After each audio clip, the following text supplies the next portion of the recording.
Ini adalah sebuah buku. Tahukah kamu berapa panjang buku ini? Untuk mengetahui panjang buku ini, maka kita perlu mengukurnya. Nah, salah satu cara mengukurnya adalah dengan jengkal kita. Mari kita ukur. Ternyata panjang buku ini adalah 2 jengkal. Panjang buku ini dapat kita ukur. Maka, panjang merupakan sebuah besaran fisika. Semua gejala alam yang dapat diukur dan dinyatakan ke dalam angka disebut besaran fisika. Apakah suara yang merdu, pemandangan yang indah, dan air yang jernih termasuk besaran fisika?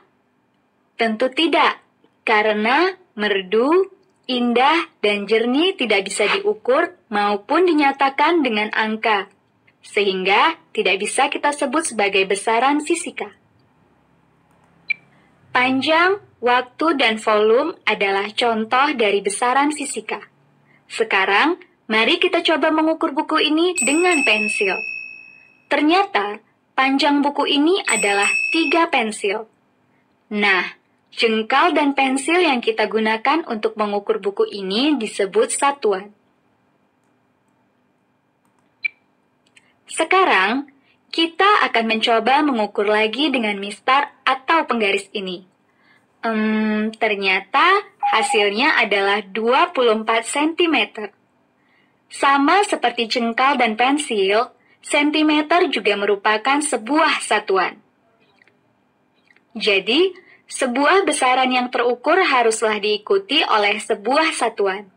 Contohnya 125 cm.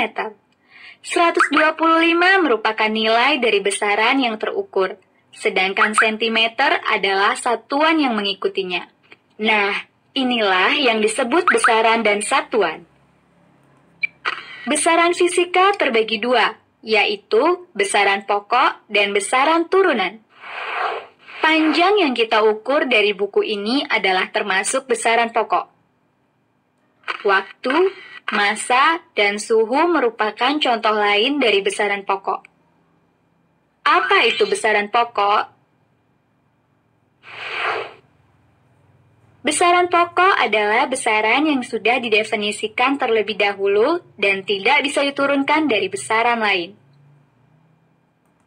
Nah, kemudian, apa pula yang disebut besaran turunan? Besaran turunan adalah besaran yang diturunkan dari satu atau lebih besaran pokok. Luas dan kecepatan adalah contoh dari besaran turunan. Mengapa luas disebut besaran turunan? Karena luas diturunkan dari satuan panjang. Contohnya seperti ini. Luas dari permukaan buku ini adalah panjang dikali dengan lebar. Panjang buku adalah 24 cm, dan kita kalikan dengan lebar buku ini yaitu 10 cm. Maka hasilnya adalah 240 cm kuadrat. Nah, berarti luas buku ini adalah 240 petak dengan satu petaknya sama dengan 1 cm kuadrat. Lalu, apa arti angka 2 atau yang kita sebut kuadrat ini? Ini artinya adalah jumlah elemen yang kita kalikan, di mana kedua elemen luas tadi adalah 2 buah, yaitu panjang dan lebar. Sama halnya jika kita mengukur volume buku ini, yaitu panjang dikali dengan lebar dikali dengan tinggi. Dan karena terdapat 3 elemen pengalinya, maka hasilnya terdapat pangkat 3 atau kubik pada satuannya. Contoh lain dari besaran turunan adalah kecepatan, yang satuannya adalah meter per sekon. Kecepatan disebut besaran turunan karena kecepatan diturunkan dari satuan panjang dan satuan waktu, di mana meter merupakan satuan panjang dan sekon merupakan satuan waktu. Sekitar 2000 tahun yang lalu, bangsa Mesir kuno telah menggunakan satuan dalam pengukuran mereka. Salah satunya yaitu kubit, di mana panjangnya adalah dari siku tangan kita sampai jarak terjauh jari tengah kita atau sekitar 20 inci.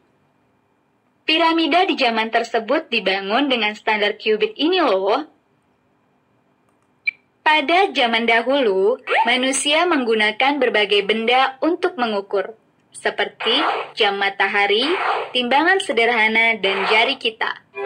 Di Eropa, ukuran dari kaki sang raja juga digunakan sebagai satuan ukur. Nah, dengan demikian maka satuan yang terukur akan sangat beragam. Dan kita akan kesulitan jika mengkonversikannya. Seperti contohnya, jika kita mengukur buku ini dengan jengkal kamu dan dengan pensil. Berapa jengkalkah satu pensil? Susah bukan? Oleh karena itu, maka ditetapkanlah sebuah standar satuan baku untuk bisa dipakai di seluruh dunia yang disebut Sistem Internasional atau disingkat SI. Nah, ada 7 buah satuan dalam SI yang juga disebut satuan pokok. Mereka adalah meter, kilogram, sekon, kelvin, ampere, mol, dan kandela. Lalu, bagaimana dengan satuan-satuan yang lain selain satuan pokok ini? Satuan-satuan yang lain akan diturunkan dari satuan pokok ini. Di antara 7 satuan dalam SI, ada 3 satuan pokok yang dikenal dengan istilah MKS, di mana MKS adalah terdiri dari meter, kilogram, dan sekon. Selain sistem MKS, sistem yang lain adalah CGS, yang juga merupakan 3 satuan pokok yang sama, hanya berbeda pada satuannya, yaitu sentimeter, gram, dan sekon.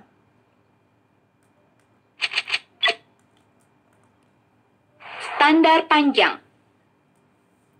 Panjang pensil ini adalah 15 cm diukur dengan mistar.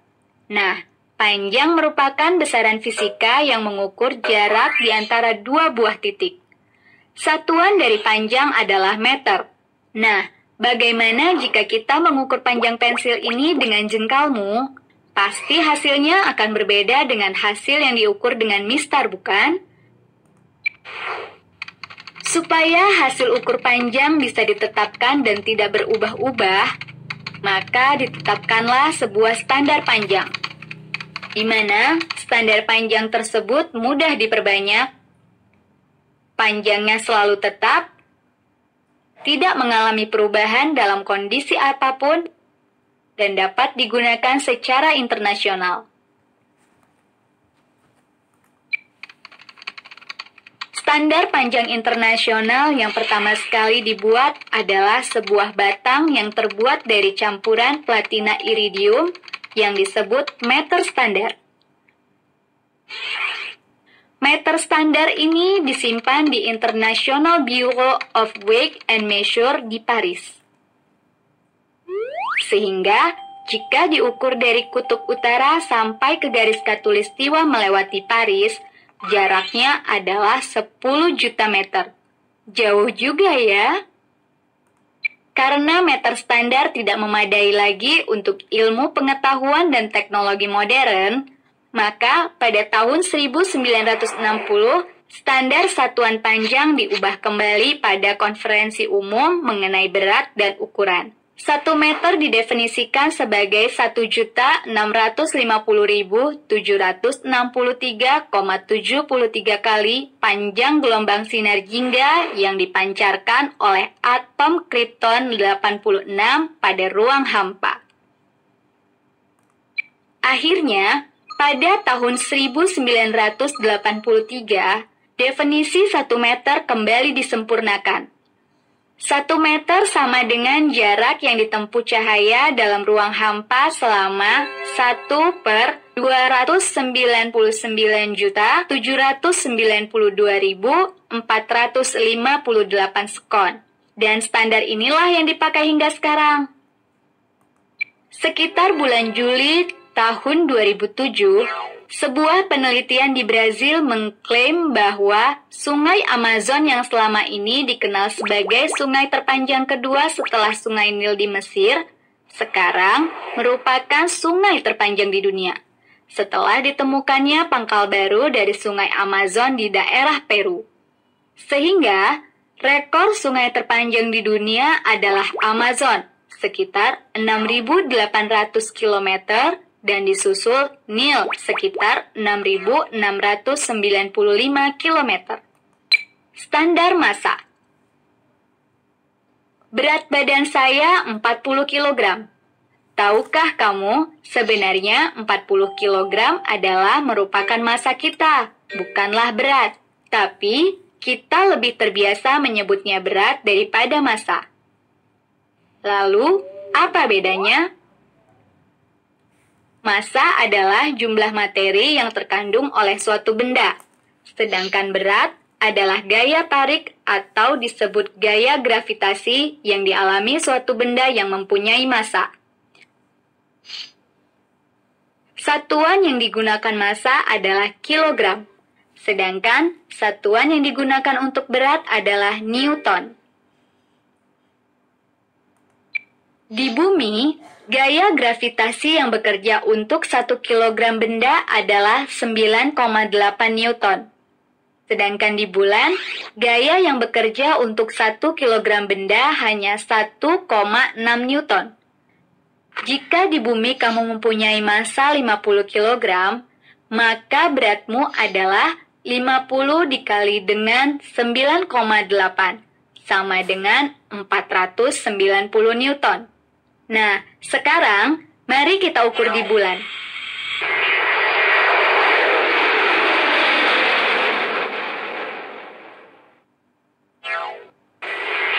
Dengan massa yang sama yaitu 50 kg, di bulan beratmu ternyata hanya 80 newton. Jadi, berat sebuah benda akan berbeda tergantung di mana benda itu diukurnya. Tetapi, massa benda tersebut tetap sama. Standar satuan untuk massa adalah kilogram. Oleh karena satuan berat yang beragam, maka dibuatlah sebuah standar baku untuk massa. Standar internasional untuk massa adalah sebuah silinder platina iridium yang disebut kilogram standar. Kilogram standar ini disimpan di Lembaga Berat dan Ukuran Internasional Sevres dekat Paris. Berdasarkan perjanjian internasional, kilogram standar ini ditetapkan memiliki massa 1 kilogram. Dengan meniru kilogram standar, dibuatlah standar sekunder. Nah, standar sekunder inilah yang kemudian disebarkan ke badan-badan metrologi berbagai negara di seluruh dunia. Standar waktu. Konsep waktu berkaitan dengan konsep kegiatan kita sehari-hari. Mulai dari seberapa cepat makhluk hidup tumbuh, sampai dengan selang waktu siang dan malam. Waktu adalah selang di antara dua kejadian atau peristiwa. Contoh, waktu siang adalah waktu matahari terbit sampai tenggelam. Satuan waktu dalam SI dinyatakan dengan detik atau sekon. Dan satuan waktu lainnya yang sering digunakan dalam keseharian adalah menit, jam, dan hari. Di mana 1 menit sama dengan 60 sekon. 1 jam sama dengan 60 menit. 60 dikali 60 sekon sama dengan 3.600 sekon. 1 hari sama dengan 24 jam. 24 dikali 3.600 sekon sama dengan 86.400 sekon. Semua kejadian yang berulang secara teratur dapat digunakan untuk mengukur waktu. Sebagai contoh, detak jantung kita yang berulang secara teratur. Pengulangan kejadian pada bandul dan kemunculan matahari yang berulang dapat digunakan untuk mengukur waktu. Pada awalnya, orang menggunakan kejadian alam yang berulang, yaitu waktu putar bumi pada porosnya atau rotasi bumi. 1 kali rotasi bumi ditetapkan 1 hari.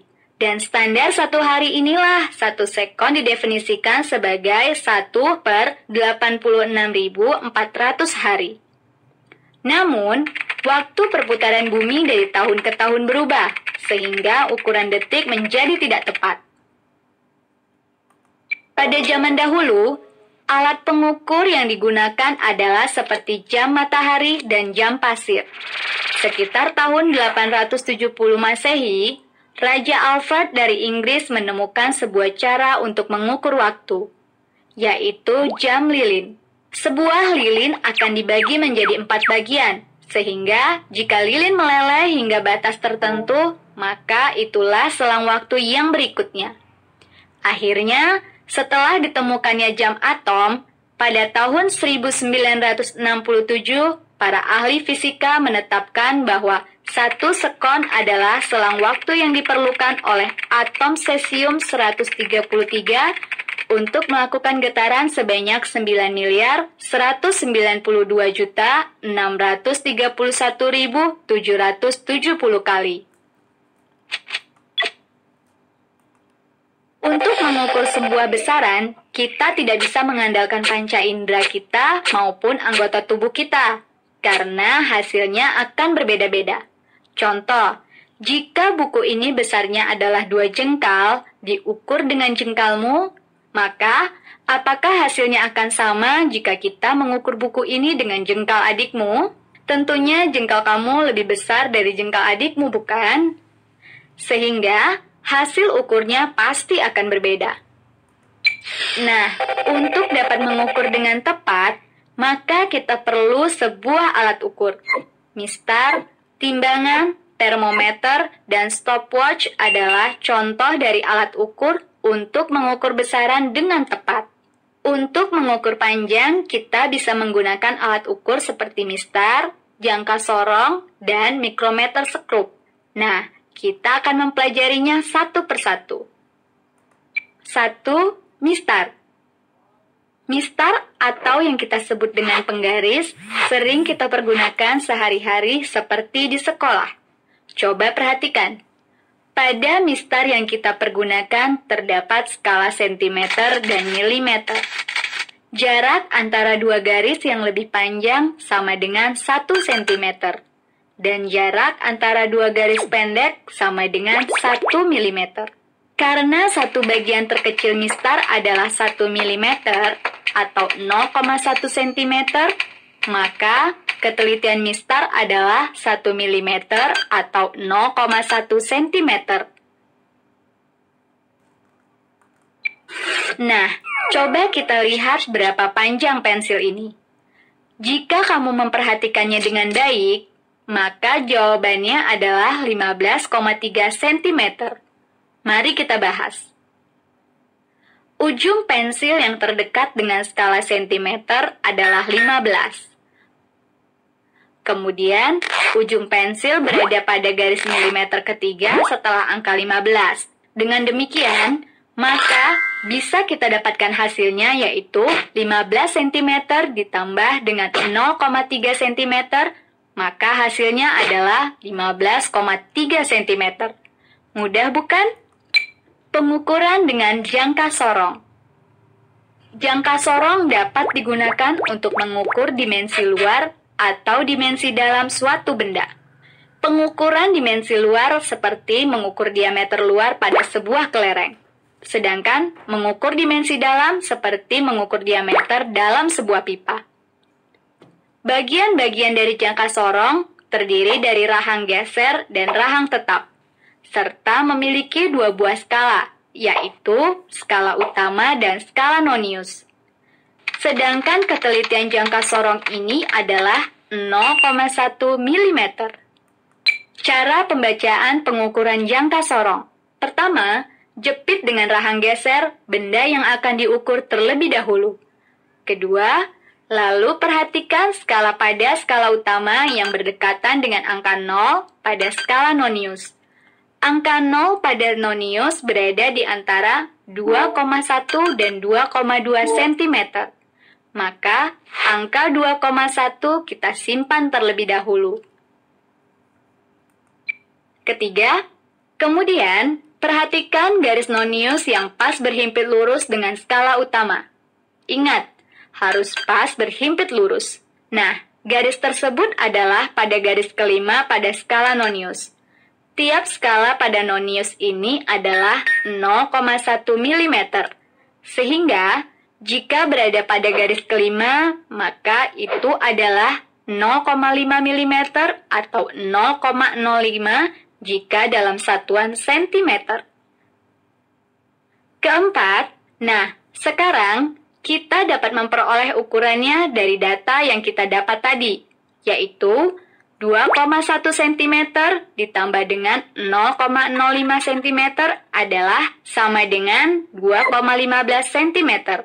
Jadi, panjang benda tersebut adalah 2,15 cm atau 21,5 mm. Pengukuran dengan mikrometer sekrup. Mikrometer sekrup digunakan untuk mengukur dimensi luar suatu benda yang sangat pendek, seperti diameter kawat atau ketebalan suatu benda yang tipis. Mikrometer memiliki bagian-bagian seperti selubung, selubung ulir, selubung luar, roda bergerigi, dan skala. Jika selubung luar kita putar lengkap satu kali, maka selubung ulir akan bergerak sejauh 0,5 mm. Dan karena selubung luar memiliki 50 skala, maka tiap skala besarnya adalah 0,5 mm dibagi 50 sama dengan 0,01 mm. Nah, inilah ketelitian pada mikrometer sekrup ini, yaitu 0,01 mm. Cara pembacaan penggunaan mikrometer sekrup.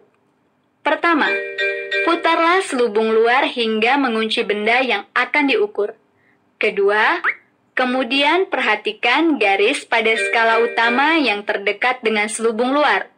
Ketelitian pada skala utama adalah 1 mm. Sehingga, garis pada skala yang terukur adalah 4,5 mm lebih. Nah, 4,5 mm bisa kita simpan terlebih dahulu. Ketiga, kemudian perhatikan garis mendatar pada selubung luar yang berhimpit dengan garis mendatar pada skala utama.